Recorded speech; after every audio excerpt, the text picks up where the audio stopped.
बड़ा रुख, क्या हम अवैध रूप से आने वाले रोहिंग्यों का स्वागत करें? ये इस वक्त की बड़ी जानकारी आपको दे रहे हैं। सुप्रीम कोर्ट की टिप्पणी आपको बता रही है रोहिंग्यों पर, घुसपैठियों पर। ये सुप्रीम कोर्ट की टिप्पणी कि हम रोहिंग्यों का क्या स्वागत करें? सुरंगों के रास्ते अवैध रूप से आते हैं रोहिंग्या, खाना और रहने की जगह जैसे अधिकार मांगते हैं, गरीब बच्चों का हक मारते हैं रोहिंग्या। ये सीजेआई की टिप्पणी है। तो देखिए, सीजेआई की तरफ से कहने के बाद ये बातें अब कई मायनों में अब समझी जाएगी। शंकर आनंद से इस पर जानकारी लेते हैं। शंकर आनंद, रोहिंग्या के ऊपर ये सख्त टिप्पणी कही जाएगी सुप्रीम कोर्ट के सीजेआई की तरफ से, क्या कहा है उन्होंने, विस्तार से बताएं। निश्चित तौर पर देखिए, रोहिंग्या जो मसला है ये अपने आप में एक बहुत बड़ा मसला है। इस मसले को लेकर जिस तरह से सुप्रीम कोर्ट में आज एक महत्वपूर्ण सुनवाई हो रही थी, इस मामले पर सुनवाई के दौरान में मुख्य न्यायाधीश सूर्यकांत ने कहा कि क्या आप चाहते हैं कि हम उनके लिए लाल कालीन बिछा दें? वे सुरंगों के रास्ते से प्रवेश करते हैं, भोजन और आश्रय उनके अधिकारों की मांग करते हैं, और क्या उनके गरीब बच्चे जो इन लाभों के हकदार नहीं हैं, क्या हमें कानून को इतना आगे तक खींचना होगा? ये मुख्य न्यायाधीश के द्वारा जिस तरह से आज इस मामले पर काफी एक सख्त टिप्पणी जो है वो की गई है। और रोहिंग्या को जो आश्रय देते हैं, रोहिंग्या को जो पालते हैं, एक तरह से कहा जा सकता है, उससे जुड़े हुए तमाम जो आरोप हैं उस पर आज सुनवाई के दौरान में कई महत्वपूर्ण जो आज कोर्ट के द्वारा कई महत्वपूर्ण आज टिप्पणियां की गई हैं। इसके साथ ही सीजेआई के द्वारा ये भी कहा गया है कि उत्तर भारत में हमारी सीमा बहुत ही संवेदनशील है। अगर कोई घुसपैठिया अवैध तौर पर वहां पे प्रवेश करता है तो क्या हमें उसे यहीं रखने का दायित्व है? क्या हमारी ये रिस्पॉन्सिबिलिटी है? क्या हमारा ये उत्तरदायित्व है?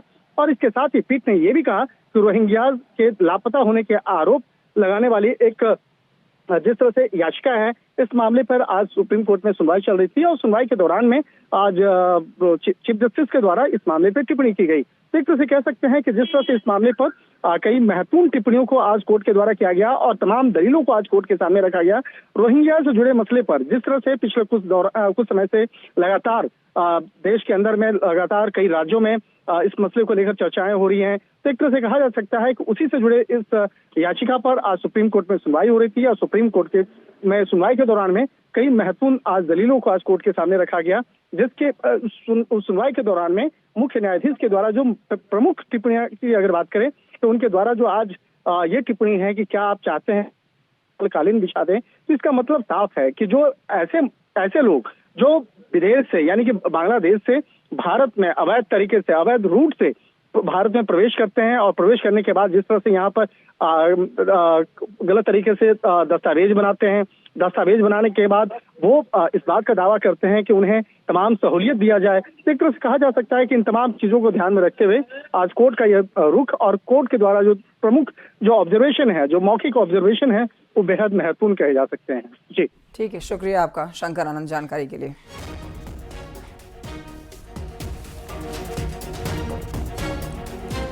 उधर मुजफ्फरनगर में दहेज हत्या का मामला सामने आया, जिसमें मृत महिला के परिजनों का आरोप है कि दहेज की मांग को लेकर लगातार ससुराल वाले उनकी बेटी को टॉर्चर कर रहे थे और फिर उसकी हत्या कर दी गई। फिलहाल ससुराल पक्ष के सभी आरोपी फरार हैं, जिनकी तलाश के लिए पुलिस ने 3 टीमें बनाई है।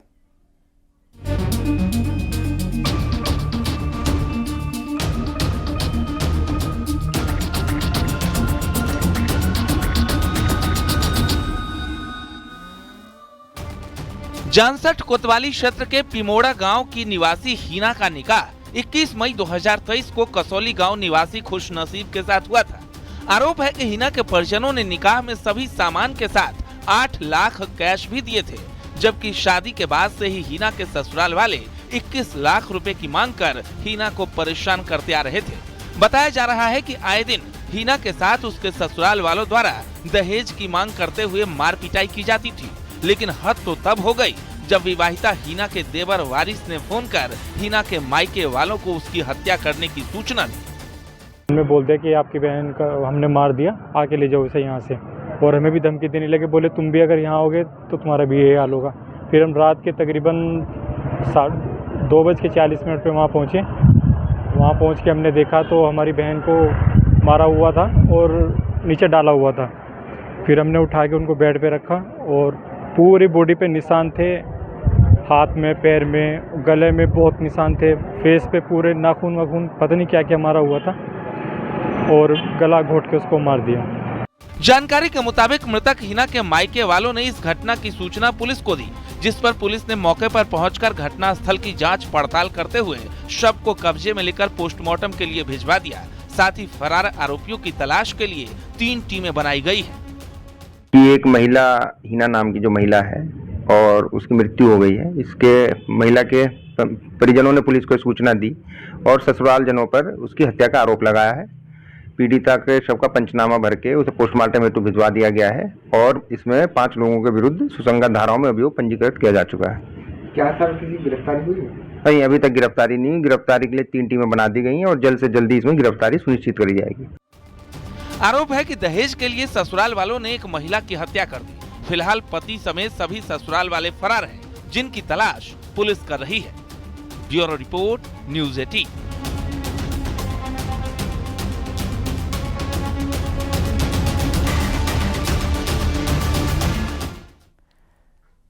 उधर हापुड़ में हाईवे किनारे एक सूटकेस में महिला की सड़ी लाश मिलने से हड़कंप मच गया। हत्या बहुत पहले हुई थी क्योंकि लाश सड़कर कंगाल में तब्दील हो चुकी थी। जब गन्ना काटने किसान खेत में पहुंचा तो काले सूटकेस में महिला की लाश देखकर वो सन्न रह गया। पुलिस ने इस लाश की गुत्थी को सुलझाने की कवायद शुरू कर दी है।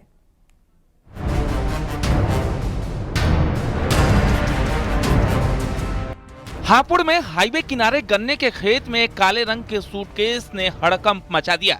सूटकेस को देखने के लिए हाईवे से गुजर रहे लोगों की भीड़ वहां जुटने लगी। सूचना पर पहुंची पुलिस ने जब सूटकेस खोला तो सबके होश उड़ गए, क्योंकि उस सूटकेस में एक महिला की लाश थी जो सड़कर कंकाल बन चुकी थी। ये योगेंद्र जी हैं, कस्तला काशमाबाद थाना क्षेत्र पिलखुआ के रहने वाले हैं। उनके गन्ने का खेत की कटाई हो रही थी तो उसमें एक काले रंग का सूटकेस मिला है, जिसमें एक डिकम्पोज्ड हालत में डेड बॉडी मिली है। डेड बॉडी जो कपड़े पहने है उससे पता चल रहा है कि वो महिला की डेड बॉडी है। इस पूरे घटनाक्रम में एफआईआर दर्ज की जा रही है और बॉडी को पीएम के लिए भेजा जा रहा है। अन्वेषण उपरांत ये पता चल पाएगा कि बॉडी किसकी है और कहाँ से है। निश्चित रूप से इसमें हम लोगों ने जितनी भी घटना इसके पहले हुई सभी घटनाओं का खुलासा किया और अपराधियों को जेल के सीटों के पीछे भेजा है। इस घटना का भी शीघ्र खुलासा होगा और अपराधियों को जेल की सीटों के पीछे भेजा जाएगा। करीब 2 महीने से गन्ने के खेत में लाश सूटकेस के अंदर पड़ी पड़ी सड़ती रही और कंकाल बन गई, लेकिन हापुड़ पुलिस को भनक तक नहीं लगी। खेत का मालिक जब अपनी गन्ने की फसल को काटने पहुंचा तो उसे ये सूटकेस दिखा और सामने देखिए वो लाश जो है आपको काले रंग के सूटकेस में दिखाई देगी। पूरी तरह से लाश सड़ चुकी है। इस लाश का पुलिस को पता नहीं लगा 2 से 2.5 महीने के अंदर। अब जो पता लगा है क्योंकि ये गन्ने का खेत है पूरा और इस गन्ने के खेत की कटाई की जा रही है। इसी दौरान जब यहाँ पर किसान पहुंचे थे, गन्ने के खेत की कटाई कर रहे थे, गन्ने को मिल पर भेजने की तैयारी थी, लेकिन जब यहाँ पर गन्ने की कटाई शुरू हुई तो उसके बाद में यहाँ पर बैग दिखाई दिया। सूचना पुलिस को दी गई, पुलिस ने बैग खोला तो अंदर एक महिला की लाश बताई जा रही है। हापुड़ जिले में इससे पहले भी कई सूटकेस में महिलाओं की लाश मिल चुकी है। दिल्ली के बेहद नजदीक होने के चलते दूसरे राज्यों में हत्यारे हत्याओं को अंजाम देते हैं और इस इलाके में हाईवे 9 के किनारे लाश को ठिकाने लगा दिया जाता है। इससे पहले भी कई मामलों का पुलिस ने खुलासा किया है, लेकिन कंकाल बन चुकी इस महिला की लाश की शिनाख्त करना और पूरे घटना का खुलासा करना पुलिस के लिए एक बड़ी चुनौती है। घटना होती है उसको जल्द खुलासा हो, महिला की पहचान हो और आरोपी सलाखों के पीछे पहुंचे। विपिन गिरी, न्यूज़ 18 हापुड़। खबर गोंडा से अगली, जहां पर तरबगंज थाना क्षेत्र में 17 नवंबर को मिले युवती के शव के मामले में पुलिस ने बड़ा खुलासा किया। युवती अनुराधा की हत्या उसके सगे भाई और मां ने मिलकर की। आखिर क्यों एक लड़की को उसके भाई और मां ने मौत की घाट उतारा, देखिए रिपोर्ट।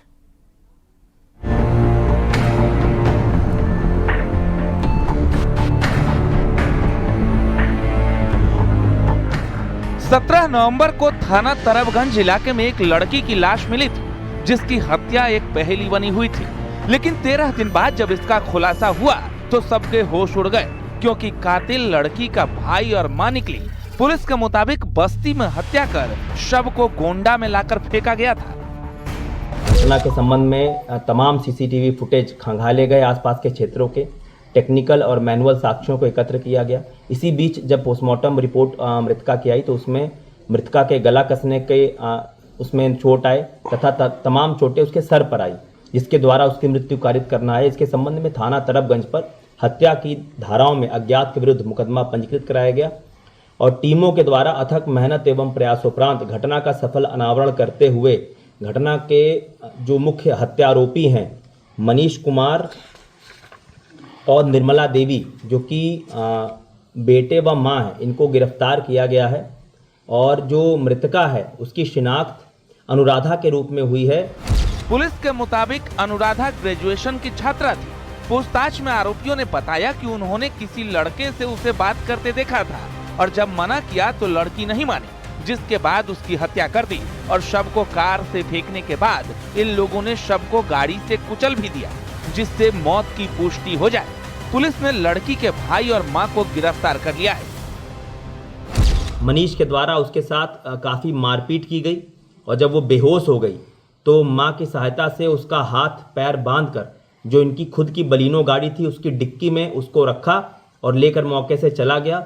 उसके बाद यह अपने मामा के गांव पहुंचा जो थाना दुबौलिया क्षेत्र में है और मामा के लड़के को अपने साथ लिया। उसके उपरांत एक सुनसान जगह पर जाकर इसने मौका पाकर डिक्की में जो लड़की थी उसका गला रस्सी से कस दिया और उसके बाद उसको मृत समझ के उसका शव ठिकाना लगाने के लिए लगातार यह लोग घूमते रहे और घूमते घूमते सुनसान इलाके में जो थाना तरबगंज क्षेत्र का एक बंधे वाली सड़क है वहाँ पर ये पहुँचे और वहाँ पर उन्होंने शव को छुपाने के उद्देश्य से फेंक दिया और उसके बाद पुनः एक बार शव के ऊपर से इन्होंने गाड़ी चढ़ाई ताकि पूरी तरह से सुनिश्चित कर ले कि उसकी बहन मर चुकी है। दरअसल 17 नवंबर को बनगांव के पास सेक्रेटरीपुरवा और कंचनपुर के बीच पीडी बंधा पर सड़क किनारे लड़की का शव पड़ा मिला था। पुलिस की 5 टीमें आरोपियों की तलाश में जुटी और 13 दिन बाद इसका खुलासा हुआ। Bureau report, news 18। औरैया में गोलगप्पा खाना एक महिला के लिए मुसीबत बन गया। बड़ा सा गोलगप्पा मुंह में डालने के प्रयास में उसका जबड़ा अचानक से ही लॉक हो गया और मुंह खुला का खुला रह गया। परिजन उसे तुरंत अस्पताल लेकर गए, जहां प्राथमिक उपचार के बाद डॉक्टरों ने उसकी हालत गंभीर बताते हुए उसे हायर सेंटर रेफर कर दिया। यह अजीबोगरीब घटना पूरे इलाके में चर्चा का विषय बन गई है।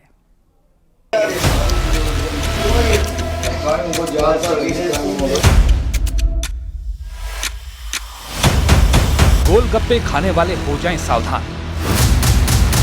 गोलगप्पे खाते समय संभल कर खोलें मुंह।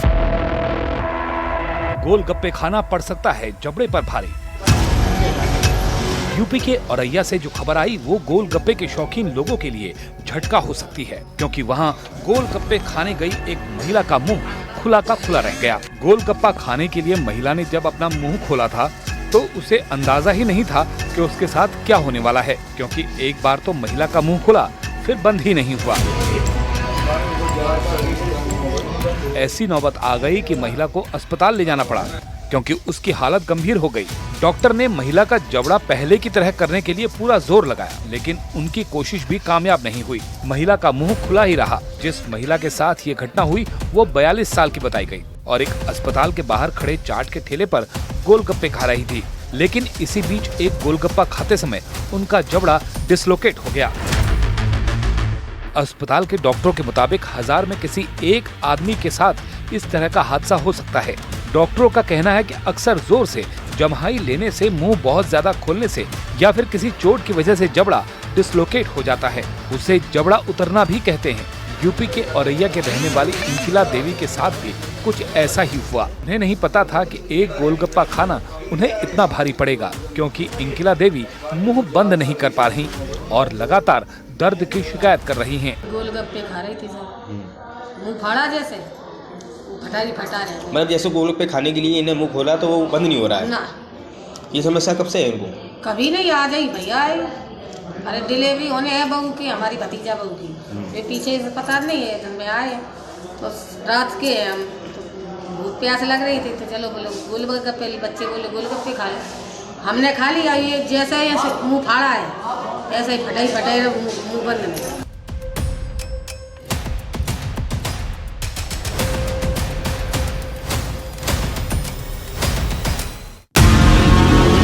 डॉक्टर के मुताबिक जिन लोगों का जबड़ा पहले भी डिसलोकेट हो चुका है उनमें दोबारा ऐसा होने का खतरा ज्यादा होता है। इसलिए ऐसे लोगों को छींकते या जम्हाई लेते समय हथौड़ी को सहारा देना चाहिए। अगर किसी का जबड़ा कभी खिसका हो तो उसे जोर से जम्हाई नहीं लेनी चाहिए, लेकिन अगर डॉक्टर के पास जाने की नौबत आ जाए तो डॉक्टर सामान्य तरीके से या फिर सर्जरी के जरिए जबड़े को वापस उसकी जगह पर ला सकते हैं और एक बार जबड़ा ठीक हो जाए तो पट्टियों के जरिए उसे ठीक किया जा सकता है। यानी औरैया की एक सामान्य सी दिखने वाली घटना एक बड़े खतरे की घंटी है, खासकर उन लोगों के लिए जो गोलगप्पा खाते हैं और कभी कभी बड़ा गोलगप्पा खाने के लिए जबरदस्ती अपना मुंह ज्यादा खोलते हैं।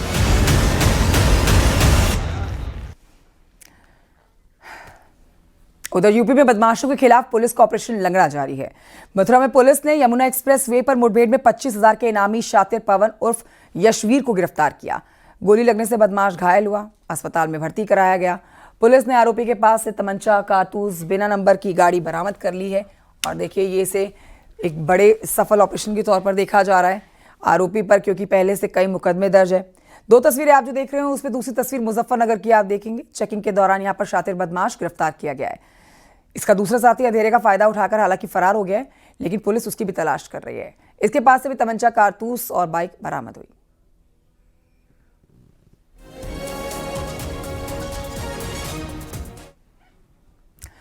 खबर गोंडा से है, जहां पर मेडिकल की छात्रा की संदिग्ध परिस्थितियों में मौत हो गई है और इससे हड़कंप मच गया है। BA-MS सेकेंड ईयर की छात्रा का हॉस्टल के कमरे में शव मिला है। सोमवार को अपने हॉस्टल के कमरे में इस छात्रा ने फांसी लगाई है, जिससे देखिए अब कयासों का दौर शुरू हो गया है। और सबसे महत्वपूर्ण बात तो यहाँ पर यह है कि इसे आत्महत्या नहीं बल्कि हत्या बताया जा रहा है परिजनों की तरफ से। सुसाइड की वजह फिलहाल साफ नहीं है। पुलिस हर एंगल से मामले की जांच कर रही है। जी हाँ, पढ़ती थी वो लड़की जो है हमारी बच्ची, पर डे रोज माँ बाप से सबसे बात होती थी रोज रात में। कल भी वो बात हुई और जो है कहती पापा कुछ सामान बताया कि वो आज जाके शादी है दो भतीजों की हमारे। सारी तैयारियां हो रही थी। अभी उस दिन हम आए गोंडा सामान यहाँ से खरीदा है उसके लिए, सब कपड़े वगैरह जो कहती थी हर चीज़ होती थी। कोई चीज़ नहीं, वो जिस तरह वो है लगता ही नहीं कि वो खुदकुशी हमारी बच्ची क्यों करेगी। और खिड़की से लटक के जमीन पैर पे उसका है, पैर जो है जमीन पे है, ये आधा पैर मुड़ा हुआ, हाथ उनसे नुचे हुए हैं, यहाँ नुचे हुए हैं। और इस तरह कोई खुदकुशी करता है क्यों करेगी, उसको किस चीज़ की कमी थी भाई। उधर महोबा के श्रीनगर थाना के अंदर एक अधेड़ महिला की मौत हो गई है। दो पक्षों के बीच में विवाद के सिलसिले में महिला और उसकी बहू को पूछताछ के लिए थाने में बुलाया गया था। महिला करीब 4 घंटे तक थाने में बैठी रही। परिवार का आरोप है कि पुलिस ने उसकी शिकायतों पर ध्यान ही नहीं दिया, आरोपियों पर कोई कार्रवाई नहीं की। उसके चाचा ससुर के बेटों ने उसकी बेटियों की पिटाई की थी। इसके बाद दोनों पक्षों में विवाद हुआ। शिकायत थाने में लेकर वो पहुंची। पुलिस ने दोनों पक्षों को बुलाया था। सास और वो महिला थाने में घंटों बैठे रहे।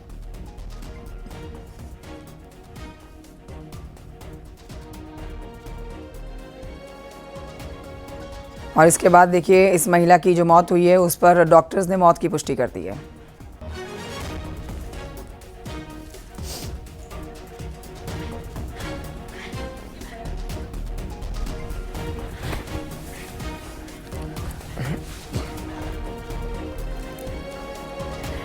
और इस समय उत्तर प्रदेश में कैबिनेट बैठक चल रही है। सीधे आपको लिए चलते हैं राजधानी लखनऊ, जहां पर मुख्यमंत्री योगी आदित्यनाथ की अध्यक्षता में ये बैठक लगातार जारी है।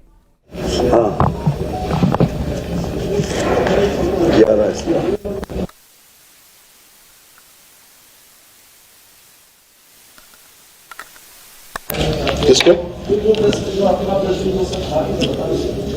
बता तो रहे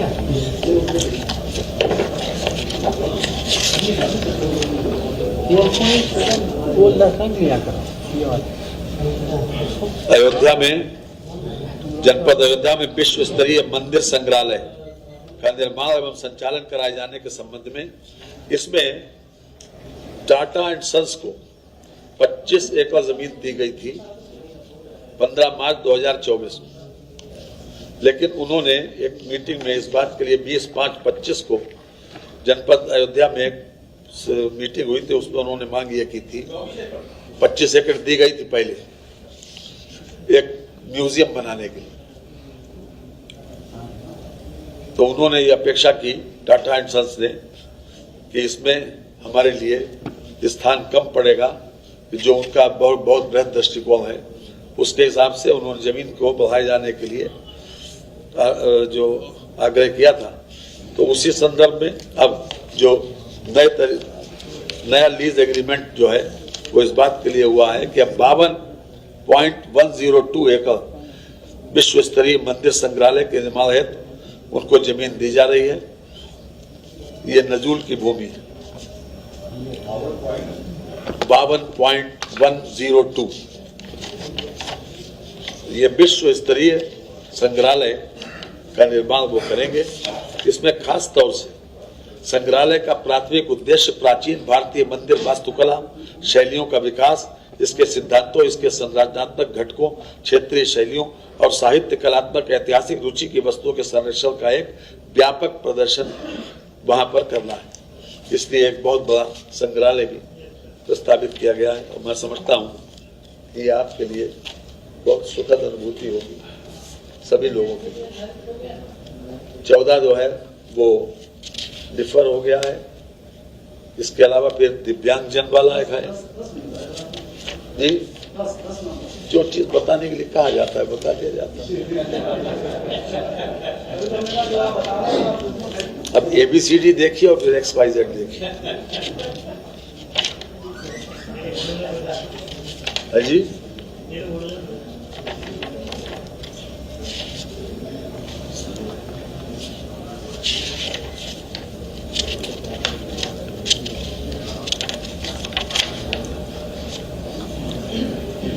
ये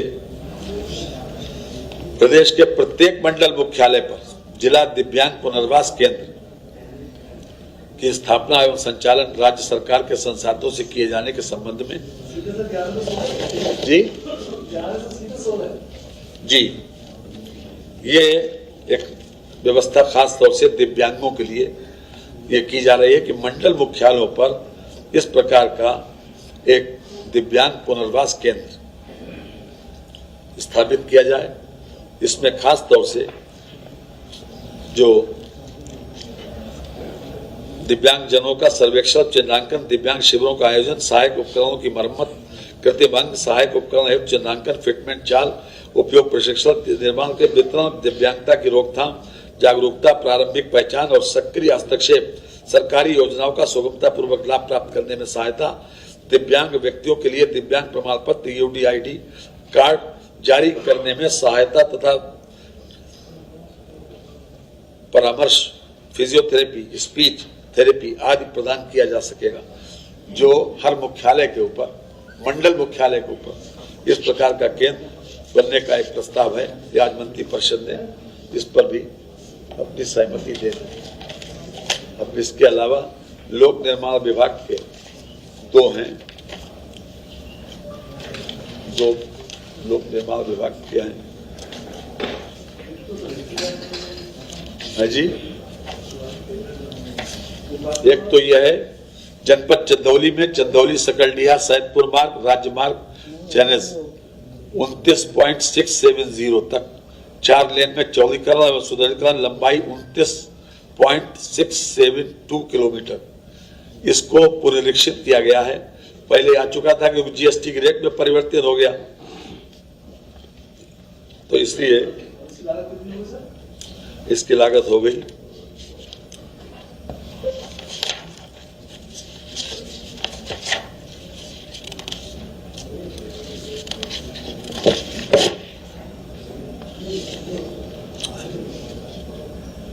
पुनरीक्षित लागत हो गई 4,91,47,24,000।